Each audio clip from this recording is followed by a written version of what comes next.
12월은 올해의 마지막 달이기도 하지만 우리를 죄에서 건져내시기 위해서 성자 하나님께서 이 땅 가운데 인간의 몸을 입고 이 세상에 오신 그 날을 기억하고 기념하고 축하하는 그런 달이기도 합니다. 저는 이렇게 절기가 가까우면 늘 설교에 대해서 고민을 해요. 다른 설교는 그냥 일상 속에서 제가 묵상하고 은혜 받고 하나님께서 주신 마음들을 이렇게 나누는데 절기 때가 되면 꼭 거기에 맞는 설교를 좀 해야 되지 않을까라는 그런 부담감이 있어서 좀 절기 설교에 대해서는 제가 많이 고민하고 또 많이 힘들어하는 사람 중에 한 사람입니다. 지난주도 이제 점점 성탄절이 다가오고 너무너무 다행스러운 것은 이번 성탄절은 예수마음교회 목사님이 오셔서 말씀을 전해주시지만 또 22일 날 저희들이 성탄 앞두고 예배를 드릴 때 하나님 제가 어떤 설교를 했으면 좋겠습니까? 성탄절인데요 하나님. 그때 주님이 제 마음속에 성탄절이 뭐냐 그러면서 성탄은 나의 사랑이다. 성탄절은 다른 게 아니라 하나님이 나는 너를 사랑해 라고 계속 말씀하셨다가 그날 예수님이 이 땅에서 태어나신 날 그날은 당연히 12월 25일은 아닙니다. 그 당시에 역사적으로나 문헌적으로 또 모든 상황적으로 누가 태어난 것을 정확히 기록할 수가 없어요. 아마 우리 인해교회 성도님들도 나이가 호적과 원래 태어난 시간이 다른 분들 많이 계실 거 아니에요. 뭐 여러 가지 이유 때문에 그때는 더 했죠. 그리고 뭐 예수님이 처음 태어날 때부터 나는 왕이다 그리고 태어나신 게 아니라 정말 목수의 아들로 태어나신 것이고 그것도 살던 동네에서 태어나신 게 아니라 아버지 본적까지 가서 베들레헴에서 그것도 누구 집 마구간에서 태어난 것이기 때문에 그분의 태어나신 날의 정확한 기록은 사실은 아무도 몰라요. 그 날이 언제인지는 모르지만 우리가 교회 역으로 그냥 12월 25일 이렇게 성탄절로 정했는데 이 성탄은 하나님께서 나 너 사랑해. 이스라엘 백성들이 너무 힘들 때 그때도 하나님 나 너 사랑해.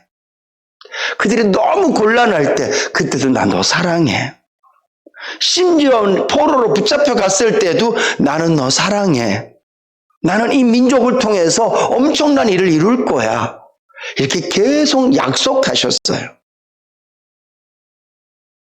그리고 성자 하나님이신 예수 그리스도께서 이 땅에 태어나신 날은 그 말씀으로 사랑한다고 고백했던 것을 선물로 보여주신 거예요.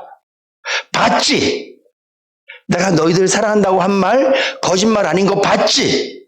내가 너희들을 얼만큼 사랑하는 줄 알았지? 그러면서 내가 너희를 얼마나 사랑하냐 하면 내가 인간의 몸을 입고 이 말은 불편한 몸을 입고 우리가 옷이 꽉 조이면 얼마나 불편해요. 입기도 힘들고 겨우겨우 입어도 행동하기가 정말 힘들잖아요.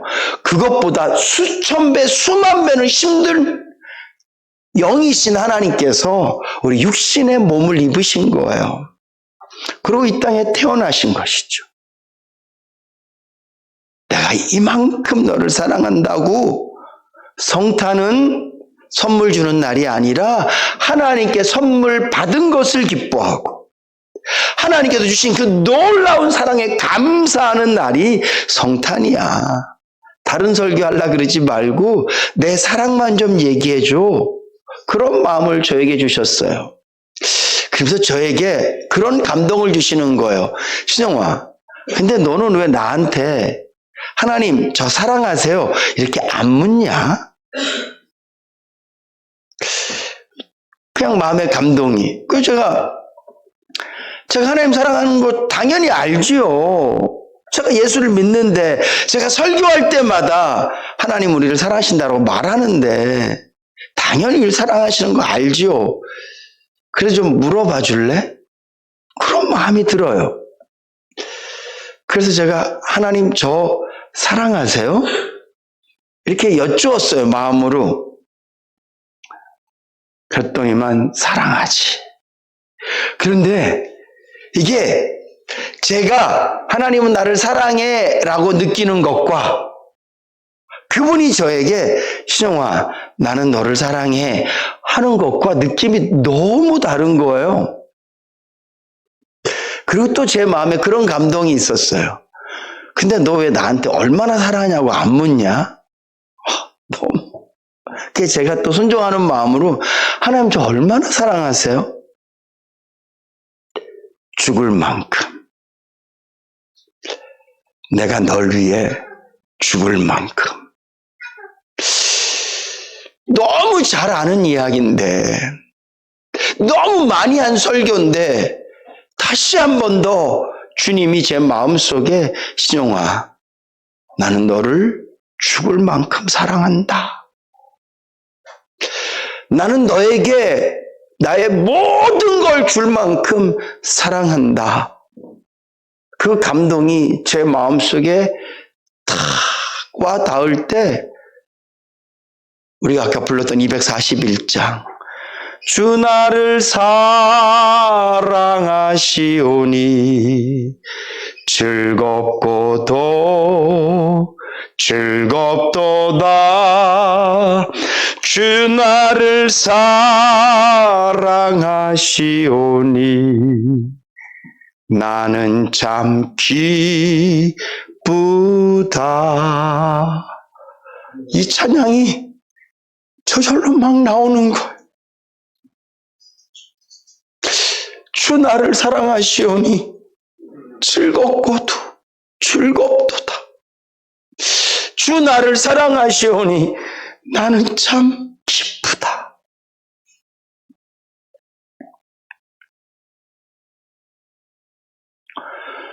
운전을 하고 있었는데요. 제가 무슨 천국 가는 특급 열차를 탄 것 같은 느낌이었어요. 저는 그 복잡한 도로에서 신호를 기다리며 서 있었는데 꼭 주님을 바로 만나기 직전에 있는 사람처럼 제 심장이 터질 것 같았어요. 주 나를 사랑하시오니 즐겁고도 즐겁도다. 주 나를 사랑하시오니 나는 참 기쁘다. 사랑하는 성도 여러분, 하나님께서 여러분들을 그렇게 사랑하시는 줄로 믿으시기 바랍니다. 그리고 자주 여쭤보세요. 내가 그냥 내 생각으로 하나님 나 사랑하시지? 당연히 사랑하시죠. 나를 위해 죽으셨는데요. 당연하죠. 이렇게 스스로 아는 것도 대단한 믿음이고 하나님의 선물이지만 자꾸 하나님께 물어보세요. 의심해서 물어보는 게 아니라 그 사랑을 내 마음에 또 담고 또 담기 위해서. 악한 사단이 하는 일이 뭔지 아세요? 자꾸 하나님의 사랑을 내 마음에서 지우려고 그래요. 그래서 고난이라는 지우개로 우리 마음에 하나님의 사랑을 지워요. 어려운 상황이라는 것들을 통해서 우리 마음에 하나님의 사랑을 지운다니까요. 오늘 내 앞에 나타난 나에게 무례하게 행동하고 나에게 엉뚱하게 행동하는 그 사람을 통해서 사단은 내 마음에 하나님의 사랑을 자꾸 지우려고 그래요. 여러분, 성도의 심령에서 하나님의 사랑이 지워지면 우리의 심령은요, 진짜 텅 빈 외양간 같은 거예요. 하나님의 사랑이 지어진 성도의 심령은 잎만 무성하고 딸 열매가 하나도 없는 무화과 나무 같은 거예요. 그러나 세상 사람들이 봤을 땐 저 사람 저 뭐 별거 없어 보이고 어쩜 저렇게 맨날 어려움이 있지? 어쩜 저렇게 힘든 일만 생기지? 그렇게 느껴질지 모르지만 하나님의 사랑이 자신의 심령 가운데 매일매일 반짝반짝 빛나고 있는 사람은요, 누가 뭐라 그러든지 간에 그 사랑 때문에 기쁘고 행복하고 감사하며 이 세상을 살아갈 수 있는 사람이에요. 저는 우리 성도님들 심령 가운데 나는 누구야? 이런 것은 말할 게 별로 없어도 내 심령에는 하나님의 사랑이 정확히 새겨져 있습니다. 나는 오늘도 하나님의 사랑을 확인하며 삽니다. 그렇게 고백하실 수 있기를 주님의 이름으로 축복합니다. 우리가 날마다 하나님의 사랑을 그렇게 되새기고 살고 확인하고 살아야 되는 이유가 바로 거기에 있는 거예요.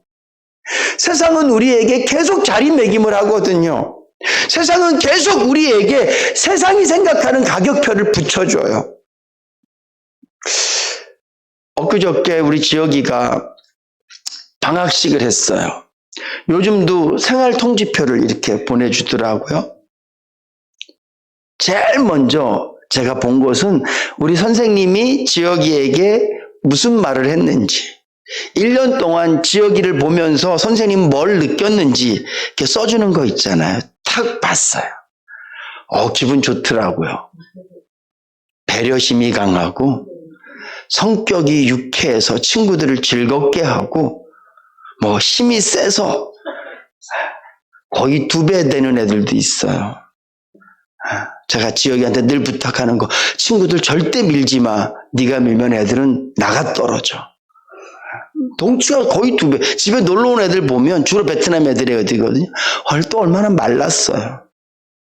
근데 배려심이 강하고, 그래서 제가 우리 지역이는 배려심이 강해. 좋아. 아빠가 제일 좋아하는 말이야.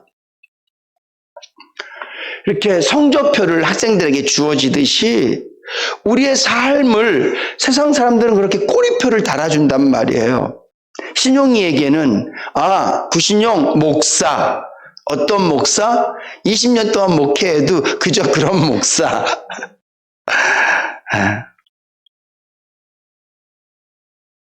사람들은 저에게 그런 꼬리표를 달아줘요. 여러분들도 세상 사람들이 여러분들에게 달아준 꼬리표들이 있을 거예요. 가격표, 누구의 엄마, 누구를 낳고, 한 달에 얼마를 벌고, 남편은 어떻고, 아내는 어떻고, 몸은 어떻고, 이런 꼬리표들이 붙어 있어요. 근데 우리에게 붙어 있는 가격표 중에 나를 자존감 있게 해주는 가격표가 있습니까? 물건이 쫙 있는데 그 가격표에 생각했던 것보다 훨씬 비싼 가격표. 돌멩이 요만한 거 하나에 수어, 운석 이런 거 있잖아요. 아무것도 아닌 돌멩이인데 우리가 봤을 땐 별 가치도 없어 보이는 그림인데 거기에 엄청난 가격표가 붙어 있으면 그 그림 자체가 자존감이 있고 그 그림을 그린 사람이 엄청 자존감이 세지겠죠. 근데 여러분들에게 당신은 이런 사람입니다 라고 했을 때 여러분들을 불러주는 그 이름표에 여러분들의 자존감을 높여주는 게 있습니까? 거의 없지 않아요? 그냥 평범하거나 아니면 내가 들어도 저거는 좀 나한텐 저렇게 안 불러줬으면 좋겠다. 그런 가격표들이 있을 거예요. 근데 여러분, 하나님께서 저와 여러분들에게 가격표를 붙여주셨어요. 우리에게 처음 붙었던 이름표는요, 죄인이에요. 우리에게 처음 붙어 있었던 꼬리표는 지옥으로 가는 이렇게 써 있었어요. 마치 기차표를 끊거나 차표를 끊으면 시작점부터 도착점까지 써 있지 않습니까? 인천터미널에서 대전 이렇게 써 있는 것처럼 오늘 저와 여러분들의 인생의 꼬리표는 그렇게 써 있었다고요. 몇 년도에 태어나서 결국은 지옥. 근데 하나님께서 우리의 그 원래 있던 꼬리표를 떼어내 주시고 하나님의 자녀라는 가격표를 붙여주시고 천국이라는 표시를 붙여주시고 가장 중요한 거, 이 모든 걸 통하여서 이 사람은 나의 사랑을 받은 사람, 이렇게 우리에게 꼬리표를 달아주신 줄로 믿으시기 바랍니다. 세상에 그 어떤 이름들이, 세상에 그 어떤 칭호들이 여러분들을 힘들게 해도 이제는 그거 다 내려놓으세요. 나는 하나님의 사랑을 받은 사람입니다. 비록 내 인생이 힘들고 지치고 때로는 하는 것마다 잘 안 될 때도 있고 내 기도가 때로는 좀 더디 응답되기도 하고 아직 응답되지 않은 기도가 산더미처럼 쌓여 있을지 모르지만 가장 중요한 것은 십자가의 사랑과 은혜를 통하여서 하나님께서는 저와 여러분들에게 이 사람은 내 것입니다. 이 사람은 나의 사랑을 온전히 다 받은 사람입니다. 하나님의 사랑이라고 우리에게 새겨 놓으신 줄로 믿으시기 바랍니다. 저는 이 사랑의 힘으로 매일매일 살아갈 겁니다. 저는 하나님께서 나에게 주신 너는 내 것이야, 내가 너를 사랑해, 이 말씀 한마디 붙잡고 이 세상을 살아갈 겁니다. 어제 제가 어느 교회에 초등학교 6학년쯤 되는 그 학생이 간증하는 걸 들었어요. 근데 이 친구가 하나님의 사랑을 깨달은 거예요. 그러면서 뭐라고 얘기하냐면, 내가 하나님의 사랑을 알았습니다. 이제는 나의 삶을 오직 하나님을 위해서 드리기로 결정했습니다. 내가 열심히 공부할 거예요. 왜냐하면 하나님의 영광을 위해서. 제가 최선을 다해 살아갈 거예요. 왜냐하면 하나님의 기쁨을 위해서. 그렇게 살 수밖에 없는 이유는 내가 하나님의 사랑을 깨달았기 때문입니다. 와. 그래서 이런 얘기 하더라고요. 제가 앞으로 살면 80 몇 년을 더 살 것 같은데 이 80 몇 년은 하나님의 것입니다. 제가 와, 대단하다. 근데 여러분, 그 꼬맹이가 그렇게 고백할 수 있는 이유는 딱 하나예요. 하나님의 사랑이 무엇인지 진짜 알았기 때문에 그런 것이죠. 오늘 저와 여러분들이 그 하나님의 놀라운 사랑, 오늘 본문 말씀에 있는 것처럼 하나님이 세상을 사랑하셔서, 이 말은 이 땅에 있는 나무를 사랑하고 이 땅에 있는 동식물을 사랑해서가 아니라 이 세상에 살고 있는 이 사람들 안에 저도 포함되어지고 여러분들도 포함되어지는 거죠. 우리를 사랑해서 독생자를 주셨으니, 이 말은 성자 하나님께서 직접 이 땅에 내려오셨으니, 그리고 그분이 우리를 위해서 죽을 것인데 그를 믿는 자마다 영생을 얻을 것이다. 가장 중요한 것은 우리를 사랑하셨다는 얘기. 저와 여러분들 마음속에 하나님께서 내가 너를 죽을 만큼 사랑했다, 내가 너를 지금도 그 큰 사랑으로 사랑하고 있다, 이 놀라운 사실들이 매일매일 깨달아져서 감격되어지고 그 사랑으로 말미암아 하루하루를 살아가실 수 있기를 주님의 이름으로 축복합니다. 성도에게 가장 큰 무기는 이 사랑이에요. 결국 저와 여러분들이 이 사랑을 놓치고 살기 때문에 불평하고 원망하고, 이 사랑을 놓치고 살기 때문에 미워하고 걱정하고 사는 거예요. 저는 자신 있게 말씀드릴 수 있습니다. 하나님이 나를 예수 그리스도를 이 땅 가운데 보내주실 만큼 사랑하셨습니다. 이 사랑을 기억하고 있으면, 이 사랑을 내 마음속에 담고 있고 그 사랑에 감격하고 살면 감당치 못할 것이 없는 줄로 믿습니다. 결국 우리가 나에게 주어진 상황 앞에서 쓰러지고 무너지는 이유는 하나님의 사랑을 잊어버렸기 때문에 그래요. 그래서 우리는 그 사랑을 늘 기억할 필요가 있는 거예요. 내가 누구를 막 미워하고 있습니다. 불평하고 있고 누구를 막 원망하고 있어요. 그때 내 안에 있는 하나님의 사랑을 보셔야 돼요. 만약에 내가 하나님의 사랑, 십자가의 그 은혜를 기억하는데도 누구를 미워하는 사랑이 지워지지 않는다. 어떻게 표현을 해야 되지? 가짜라고 말씀드리면 여러분들 좀 기분 나쁘실까요? 이렇게 표현해 드릴게요. 그래, 제가 어떻게 가짜라고 말할 수 있겠어요? 어린아이가 돈의 가치를 몰라요.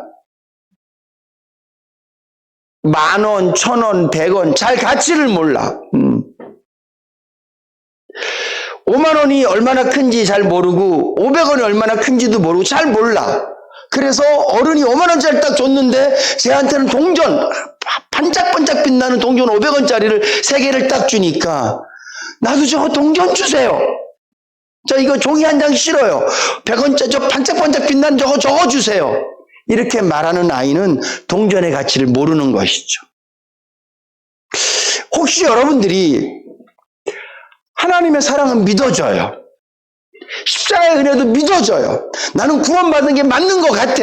아니, 맞아. 근데 그 사랑과 그 은혜를 생각했음에도 불구하고 내 안에 불평이 지워지지 않는다면 둘 중에 하나예요. 가짜거나 아니면 아직 그 사랑의 가치를 모르는 어린아이 같은 신앙이에요. 우리 모두가 인간이기 때문에 누구를 미워할 수 있습니다. 우리 모두가 연약한 인간이기 때문에 어려운 일이 생기면 불평할 수 있고 원망할 수 있어요. 우리 모두는 부족한 사람들이기 때문에 악한 사단의 공격 앞에서 주저앉고 무릎 꿇을 수 있어요. 근데 우리에게는 무기가 있는 거예요. 사랑의 힘, 십자가인 줄로 믿으시기 바랍니다. 저는 우리 인해교회 성도님들이 이 십자가의 능력, 다른 말로 하면 하나님의 사랑의 힘으로 이기고 견디고 버텨야 될 줄로 믿습니다. 한국 교회가 교회답지 못한 이유는 건물이 번듯하지 못해서가 아니에요. 한국 교회가 교회답지 못한 이유는 예수 믿는 사람이 적어서가 아니에요. 자꾸 사람들은 걱정해. 뭘 걱정하냐 하면, 와, 불교는 사람들이 느는데, 천주교는 사람들이 느는데, 기독교는 자꾸 줄어요. 그리고 걱정할 필요 하나도 없어요. 그냥 우린 전도만 하면 되지 숫자가 늘고 적고는 중요하지 않아요. 전도도 왜 해요? 사랑해서 해야 되는 거예요. 한국 교회가 걱정해야 되는 것은 목사가 사랑 떨어지는 걸 걱정해야 되고 성도들이 사랑이 없는 걸 걱정해야 될 줄로 믿으시기 바랍니다. 성도가 1명이면 어떻고 2명이면 어떠냐고요. 아니, 교회가 예배당이 있으면 어떻고 없으면 어때요? 주님은 요한계시록 말씀을 보면, 야, 너는 이렇게 내가 너한테 잘해줬는데 건물도 안 짓고 뭐하니? 헌금이 이게 뭐야? 그렇게 책망하지 않으세요. 너 첫사랑 잊어버렸다.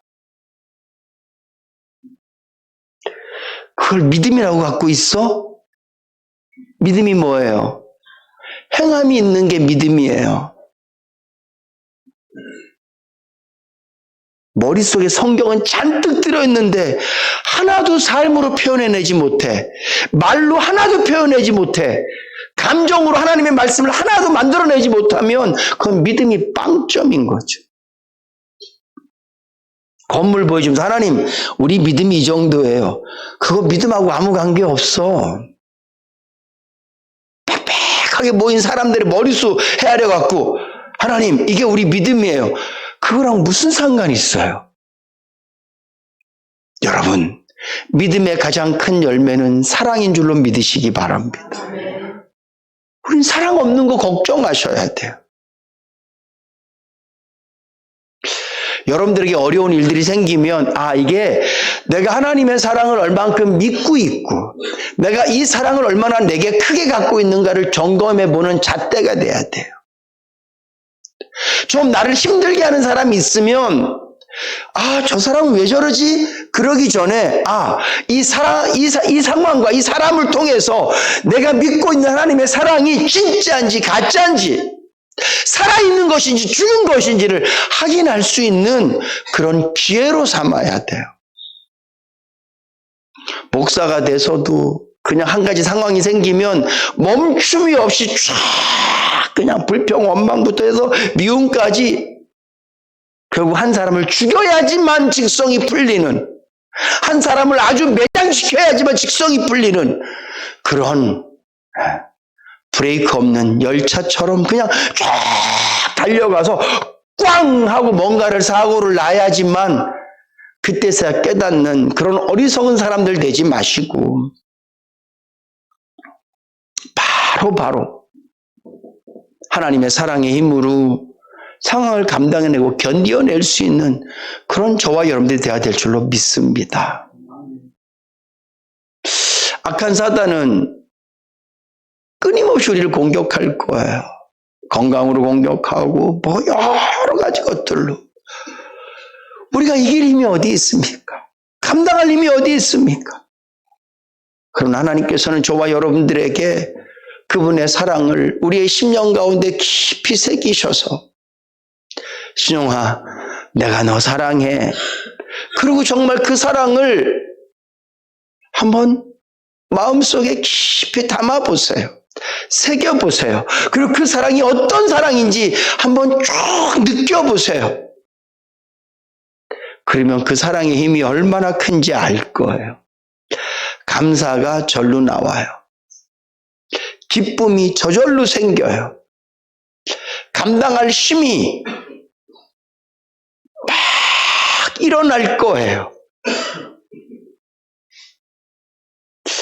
사랑하는 성도 여러분, 하나님은 저와 여러분들을 이 땅에 살게 하시면서 아무런 능력도 그 어떤 힘도 주지 않으시고 살게 하신 게 아니에요. 그렇다고 하나님은 우리에게 물질의 힘을 주시고 어떤 세상의 권력의 힘을 주시면서 예수 믿는 사람답게 살라고 말씀하지 않으세요. 하나님은 우리에게 사랑의 힘을 주신 줄로 믿으시기 바랍니다. 이 사랑은 내가 부모에게서 배운 사랑, 세상에서 받은 사랑이 아니라 오롯이 오늘 성경이 기록하고 있는 것처럼 너를 사랑해서 내가 이 땅에 인간의 몸으로 왔고 그리고 내가 너를 위해서 십자가에서 죽었다. 이 사랑이에요. 이 사랑을 깨달음으로 말미암아 우리가 달라지는 거예요. 이 사랑을 깨달음으로 말미암아 우리의 삶의 모습이 바뀌어지는 거예요. 여러분들 마음속에 있는 모든 계산들을 다 지우세요. 나는 세상을 이런 방법으로 살아갈 거야. 목사가 목회하면서 나는 이렇게 목회할 거야. 다 지워야 돼요. 그리고 목사는 마음속에 그걸 담는 거죠. 나는 주님이 나를 사랑하신 그 사랑의 힘으로 목회할 거야. 나는 하나님이 주신 그 사랑의 힘으로 나의 남은 삶을 살아갈 거야. 누구를 만나든지 어떤 일이 생기든지 내가 이 사람 앞에 설 수 있는 나의 무기는 사랑이야. 이 상황 앞에 설 수 있는 나의 힘은 사랑이야. 여러분, 그러실 수 있기를 주님의 이름으로 축복합니다. 이번 성탄절은 누가 나한테 무슨 선물 해주지? 막 기대하고 나는 누구에게 어떤 선물을 해줄까? 물론 그런 기대와 선물도 좀 하세요. 근데 더 중요한 것은 그렇지, 성탄은 하나님이 나를 사랑하신다라는 증거고 나를 사랑하셔서 주신 선물의 날이지, 다른 것보다도 하나님의 사랑을 내가 더 많이 느낄 거야. 하나님의 사랑을 더 깊이 마음에 담을 거야. 그렇게 결단하시고 기대하셔서 오늘 이 시간부터 우리의 인생 가운데 언제나 하나님의 그 놀라운 사랑이 깊이 새겨져서 사랑의 힘으로 날마다 살아가는 저와 여러분들 되실 수 있기를 주님의 이름으로 축복합니다.